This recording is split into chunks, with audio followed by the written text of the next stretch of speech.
भगवते भगवते ओम नमो भगवते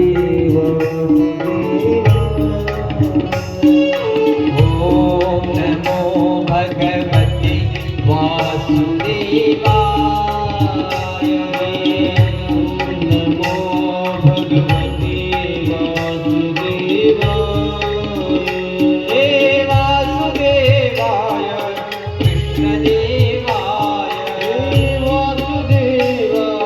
कृष्णदेवाय कृष्णदेवाय वासुदेवाय कृष्णदेवाय वासुदेवाय ओम नमो भगवते वासुदेवाय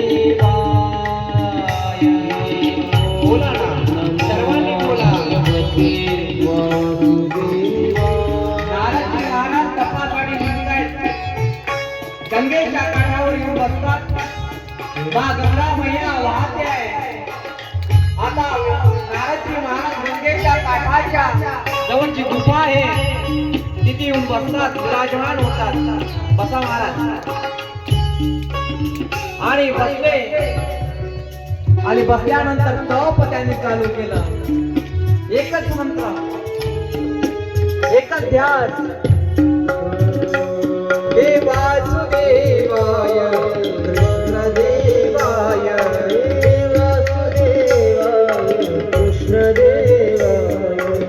कृष्णदेवाय वासुदेवाय कृष्णदेवाय आता वसंताला इंद्रानं पाठवलं इंद्राचा मित्र जो आहे वसंत आहे वसंतानं जिकडे तिकडे हिरवगार रोपट केलं फुलं बागीचा लावलेत प्रसन्न वातावरण ज्याप्रमाणे पाऊस यावा जमिनीवर सुगंध सुटावा त्याप्रमाणेच वातावरण व्हायला लागलं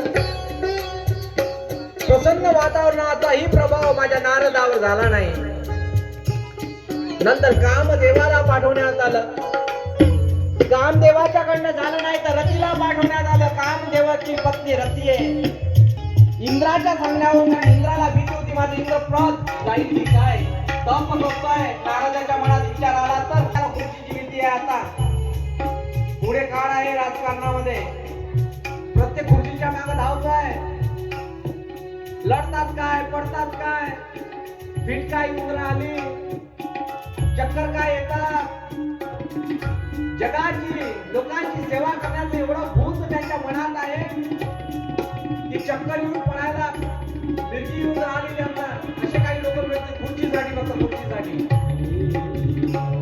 खुर्चीची भीती त्या इंद्राला आहे आणि इंद्र एक पाठवतो आपली ब्रह्मदेवाकडे इंद्र जातात का प्रभाव झाला नाही त्याचं चिंतन करतात पाहता बरेच दिवस झाल्यानंतर नारदजी महाराजांचं तप पूर्ण होतं बोलिये नारद भगवान की आणि नारदाचं तप पूर्ण झाल्यानंतर उभे राहतात नारदजी महाराज प्रसन्न आहे प्रसन्न असताना मनुष्याला कधी कधी अहंकार येत असतो नारदाची शादी फुगलेली आहे माझ्या सारखा तपस्वी कोणी नाही मीच तप केलं या जागेवर असा अहंकार मनात धरून नारदजी महाराज धावतात पडतात आणि आनंदाच्या भरामध्ये इकडे तिकडे धाव घेतात तिकडे जाऊ करतात विचार करता शिवलोकामध्ये कैलासाकडे जातात कैलासाकडे वाट घेतात कैलासावर गेल्यानंतर शिवजीला विनंती करतात नमस्कार करतात महाराज नमस्कार असो शिवजी भगवंता मी तप करून आलो जिथे कोणाचं राज्य चाललं नाही वसंतावर मी विजय मिळवला कामावर मी विजय मिळवला मी दिग्विजय झालो शिवजीच्या अंतःकरणाचा भाव व्यक्त करतात शिवजी महाराज म्हणायला लागले अरे माझ्या दासाला अहंकार झाला बरं नाही नारदजी महाराज म्हणतात महाराज वसंतानं कितीतरी प्रहार केला कामदेवानं बाण सोडले शोषण नावाचा बाण नावाचा, समन नावाचा, मनमंथन नावाचा, मारण नावाचा बाण चिरंजीवी आहे. माझं ताप पूर्ण झालं. तो पंचानन नावाचा येडका त्यानं मला धडक मारली पण मला प्रभाव झाला नाही. येडका मदन तो केवळ पंचानन, असंख्य जणांना त्यानं धडक मारली, त्यांचा अहंकार गळाला, पण माझं काय झालं? ताप पूर्ण झाला. अहम भावनेनं बोलतोय. पाहता पाहता शिवजीला दया यायला लागल्या. रे काय करतोय? तप केलं पण अहंकार गेला नाही. बाळा माझ्याकडे सांगितलं पण ब्रह्मलोकात सांगू नको. ब्रह्माकडे जातो स्वतःच्या. बाबा याने मैंने तप पूरा किया है. पप्पा मी तप पूर्ण करून आलोय. माझ्यासारखा दिग्विजय कोणी नाही, माझ्यासारखा तपस्वी कोणी नाही. बापाला असं वाटलं की मोठेपणा बरा नाही. आता म्हणे माझ्याजवळ सांगितलं पण क्षीरसागरामध्ये जो शयन आहे विष्णूला पाठवा फक्त. तुम्ही थांबून जा नारद महाराज, जा तिथे. हो पत्त्यात नाही लागत. चली हम भी तुमको दिल दे बैठे, चलिया मोहन हम भी तुमको दिल दे बैठे.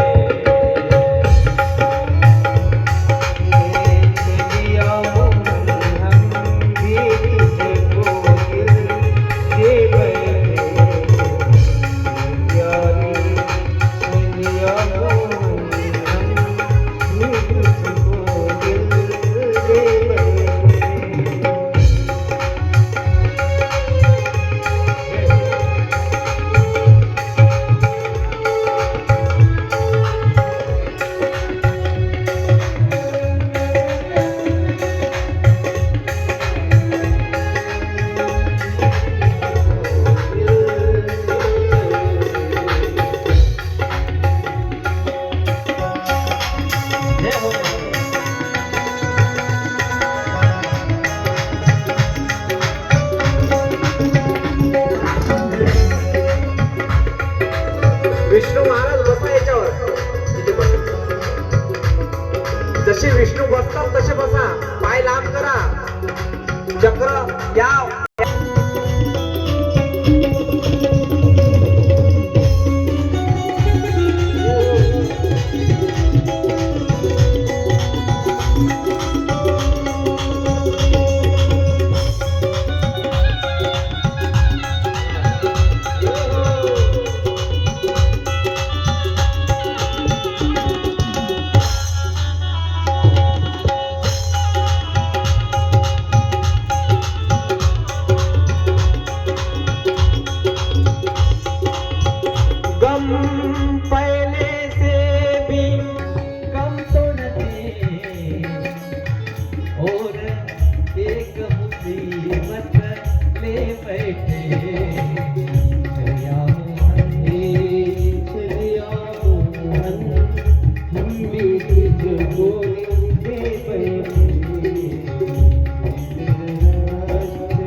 नारदाला सांगतात, हे नारद महाराज, तू माझा मुलगा जरी असला तरी तुला एक विनंती आहे. शिवशंकराजवळ सांगून आला बरं झालं.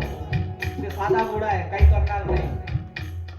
पण एकीकडे माझ्या जवळ आला इथपर्यंत ठीक होतं, पण क्षीरसागरातल्या विष्णूकडे जाऊ नकोस.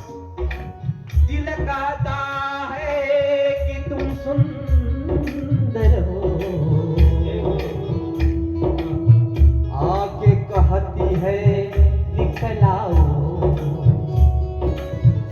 दिल कहता है कि तुम सुंदर हो, आंखें कहती है दिखलाओ. तुम मिलते नहीं हो आकर के तुम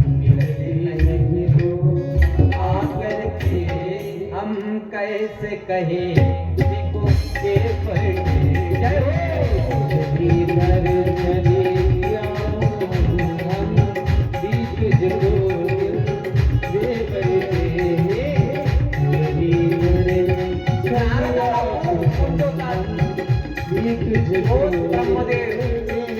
तरी ऐकत नाही हे म्हणतात जो सृष्टीचा दाता आहे निर्माता आहे असा असणारा नारद पिता ब्रह्मदेव आपल्या मुलाला उपदेश करतो महिमा सुन के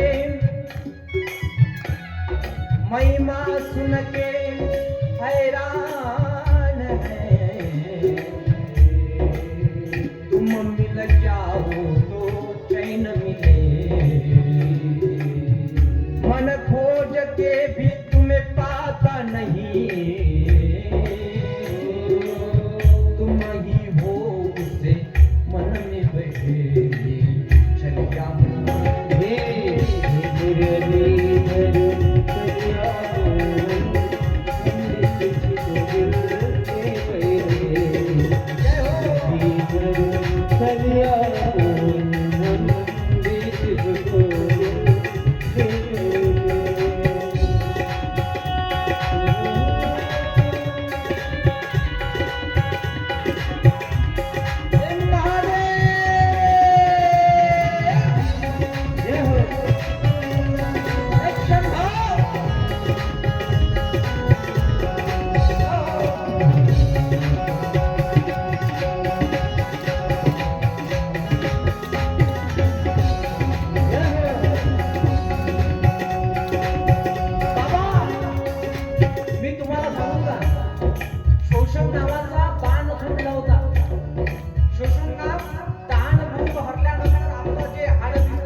मन कहता है कि वो सुंदर है ब्रह्मदेव म्हणतात तू समुद्राला कहती है कला अरे तू अहंकारामध्ये जागृत हो नारदा सावधान आता अहंकार करशील तर बरं नाही जाऊ नको पण तरी नारदानं न ऐकता क्षीरसागराकडे उडी घेतली उडी घेतल्यानंतर नारद मुनी जेव्हा जातात नारद मुनी जेव्हा जातात कोणाकडे क्षीरसागराकडे विष्णूकडे जाणार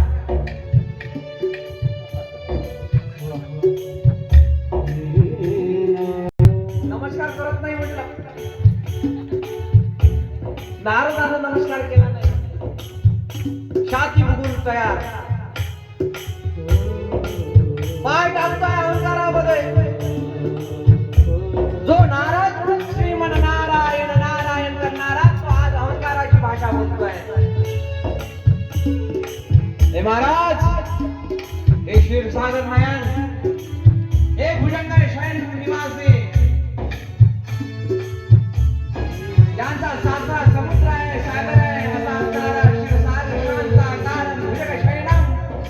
पद्मनाभं सुरेश्वरं विश्वाधारं गगन सदृशं तत्त्वमस्यादि लक्षणं तप करायला गेलो होतो हिमालयाजवळच्या देव नदी गंगा काठावर गुफा इथे आश्रम होता तिथे मी तप केलं आणि तप पूर्ण केला असा शब्द ऐकला आणि सगळे जण शांत झाले जिकडे तिकडे सन्नाटा व्हायला लागला नारदाची पाठ आता विष्णूकडे राहिली नारद पाहूनही राहिला नाही विष्णूकडे विष्णू पाहून राहिले नारदाकडे पण नारद नाही पाहून राहिला पाहता पाहता बराच वेळ झाला आणि विष्णूला कळलं की या माझ्या शिष्याला काय झालं अहंकार आणि संताची परिभाषा अहंकाराचा वारा न लागो राजसा माझ्या विष्णुदासा. माझ्या विष्णुदासांना अहंकाराचा वारा लागू देऊ नको. तेव्हाच मनात विचार आला, तप तू केलं हे मान्य आहे, पण तिथं तप जिथं तू केलं मनातल्या मनात बोलले विष्णू. आता हे विष्णू झोपलेचे झोपलेच राहिले, मनातल्या मनातही बोलले, बोलायला लागले. काय नारदा मोठ्या मोठ्या गोष्टी करतो, काय ताणून राहिला अहंकाराच्या भाषेमध्ये. तुला माहितीये काय, त्या देव नदीच्या गंगाच्या किनाऱ्यावर ज्या गुफा होत्या ना, त्या गुफेमध्ये महादेवानं काय केलं होतं, तप केलं होतं. त्या महादेवानं तप केलं म्हणून त्या तपाचा प्रभाव तिथं होता. महादेवाचा त्याच जागी तिसरा डोळा उघडला होता, कामदेवाला भस्म केलं होतं. विसरला का? रती आली होती, कामदेवाला भस्म केल्यानंतर रती विनंती करायला लागली. देवानं विनंतीचा मान ठेवून पुढच्या जन्मामध्ये हा कामदेव माझा पुत्र जन्माला म्हणून येईल असं सांगितलं. म्हणून तोच कृष्णाचा प्रद्युम्न जन्माला आला, साक्षात कामदेव असं ते आहे. तोच आहे प्रद्युम्न जन्माला आला. रती ढसाढसाला लागली, मला काम माझा देव पाहिजे, विनंती करायला लागली. विनंतीला मान देऊन पूर्ण केलं होतं म्हणून त्या जागेवरच तप निर्माण झालं, प्रभाव निर्माण झाला. म्हणून 14 योजन त्या जागेला हातही लावू शकत नाही काम, रती आणि वसंत. तुला अहंकार झाला म्हणतात. अहंकार झाल्याबरोबर ऐकलं, निघून गेले नारद मुनी तिथनं. बाहेर जाऊ नका, इथंच थांबा, लगेच बोलावतो मी तुम्हाला. बराच वेळ घालून मनात विचाराला विष्णूचा. शिरशयन आहे, हातामध्ये चक्र आहे. जो लंगड्यांना चाडवायचं शक्ती देतो, मुक्यांना बोलवायची शक्ती देतो, तो काय करू शकत नाही. कर्तुम अकर्तुम कार्य करणारा तो परमेश्वर आहे माय बाप. मुकम करोति वाचालम पंगुम लंघयते गिरी यत् कृपातम वंदे परमानंद माधवा. असा असणारा तो भगवंत आहे. त्यानं नारदावर कृपा करावी म्हणून त्यानं एक माया विशारद नावाची नगरी वसवली. एक माया होती, तिथं शिला निधी नावाचा राजा होता. माया होती ती रचोली होत. आणि त्या शिलानिधी नावाच्या राजाला एक मुलगी होती, तिचं नाव होतं श्रीमती. तिला विश्वमोहिनी म्हणायचे.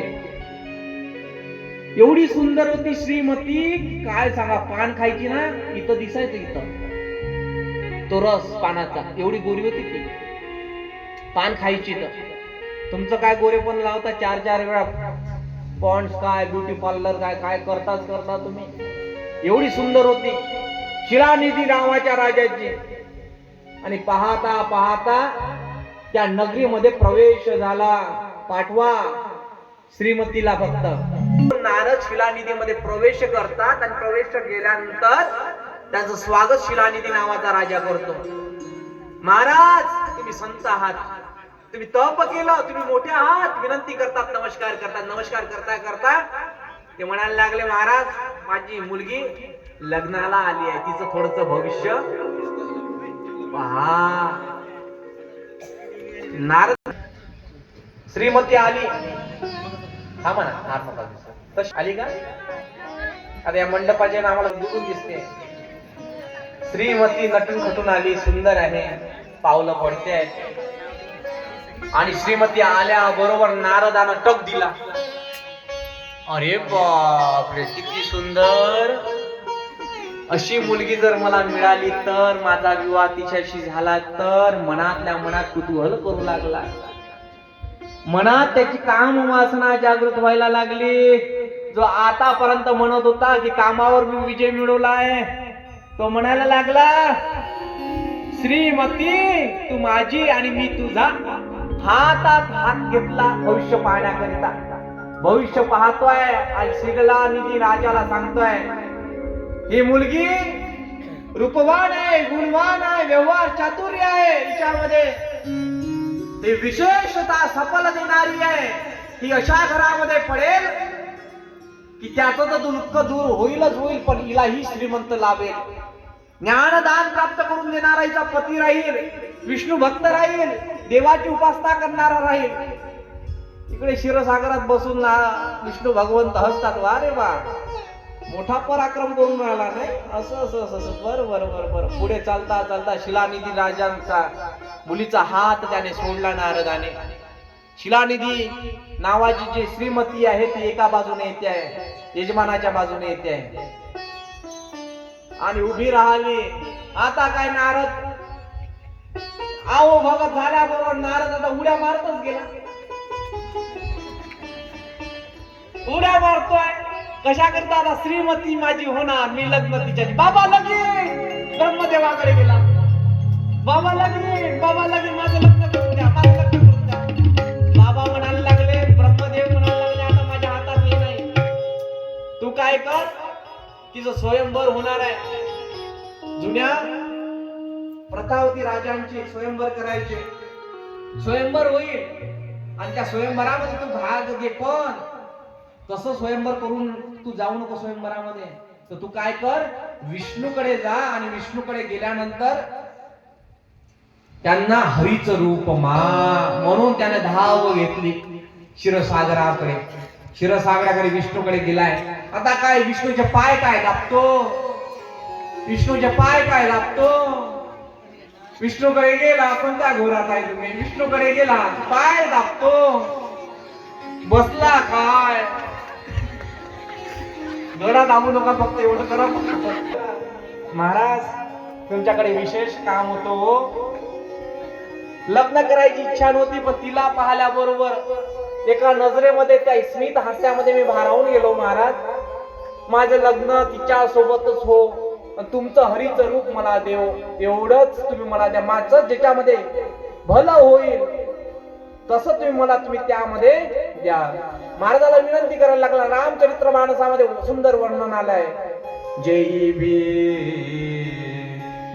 भी दिनाथ होयही तमोरा, करऊ सुबेगी दास मैं तोरा.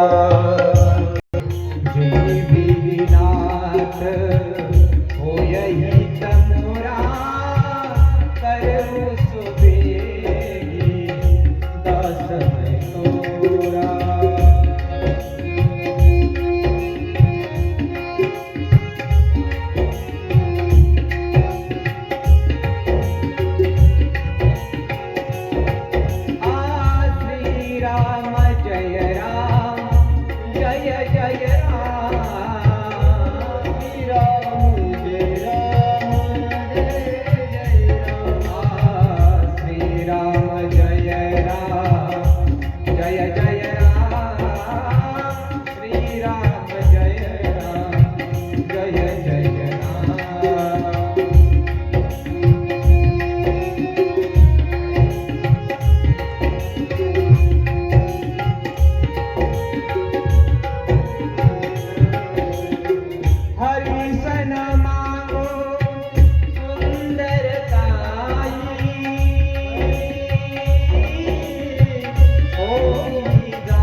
ते म्हणायला लागले, हरी संग तुमच्यासारखी, हरी सारखी सुंदरता मला द्या.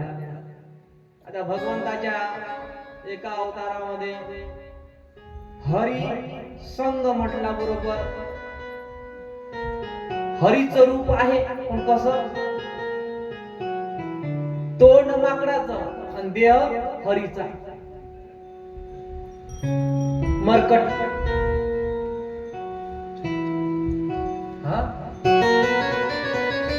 नारदाला म्हणायला लागले जा तास देईल मी दिला. पण तू असाही बोलला जे ये बी दिनात होय हित मोरा करवू सुबेगी दासमय तोरा. माझं हित ज्याच्यामध्ये आहे तसं तू कर. पण भगवंतानं तथाच तू केलं. तथाच तू केल्याबरोबर लगेच शिलानिधी नावाचा जो राजा होता मायावी नगरी ज्याच्यामध्ये होती त्या नगरामध्ये आता श्रीमती वरमाला घेऊन उभी राहते, फुलांचा हार. आणि इकडे नारद महाराजांना 2 गण पाठवले मजा घेण्यासाठी. नारद आता उभा राहिला. आता शिलानिधी राजाच्या नगरीकडे जातोय. आता मरकट बदन भयंकर देखी. मरकटासारखं तोंड बदन मानवाचं. हा शाबास. आता मरकटाचं तोंड माकडाचं तोंड आणि पाहता पाहता मोठ्या उत्साहानं निघाला क्षणी शिवाला आठवलं या मोठा अहंकारानं माझ्याकडे आला होता, याची परीक्षा घ्यावी, याची थट्टा उडवावी म्हणून 2 गण पाठवले. 2 गण महाराजांच्या सेवेत गेले. तिथे स्वयंवरामध्ये सहभाग घेतला. त्या 2 गणांनी मोठ्या मोठ्याने हसून राहिले. असे लाईन उभी करा. असे नारदाच्या बरोबर हसायला लागले. गण 2 मोठ्या मोठ्याने हसतायत.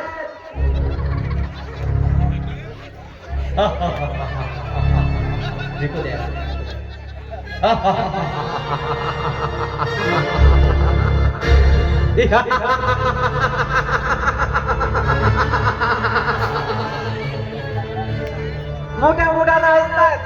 ते नारदाला बघून अरे ये पा नारदाकडे पाहतात, थट्टा करतात व त्याला असं पाणी देतात की हा किती सुंदर आहे नाकडाचं तोंड.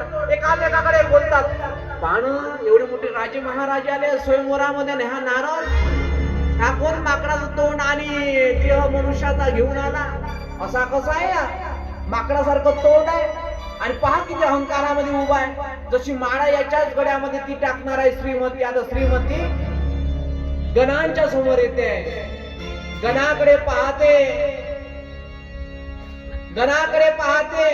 गणाला असं वाटलं की माझ्या गड्यामध्ये टाकतात की काय.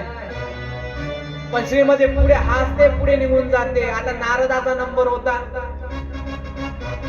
आता नारदाला जशी मान खाली केली आता श्रीमती हसली, लगेच समोर निघून गेली.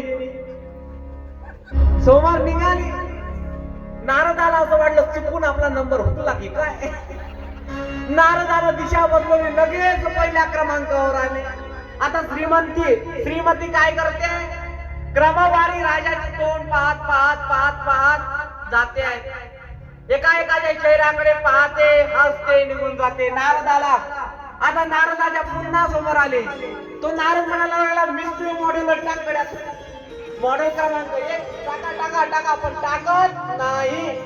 तेवढ्यात काय होते श्री क्षीरसागर शेषनयनाधिक शिछावर बसणारे जे आपले विष्णू भगवंत आहेत ते धावत जातात. मोठा महाराज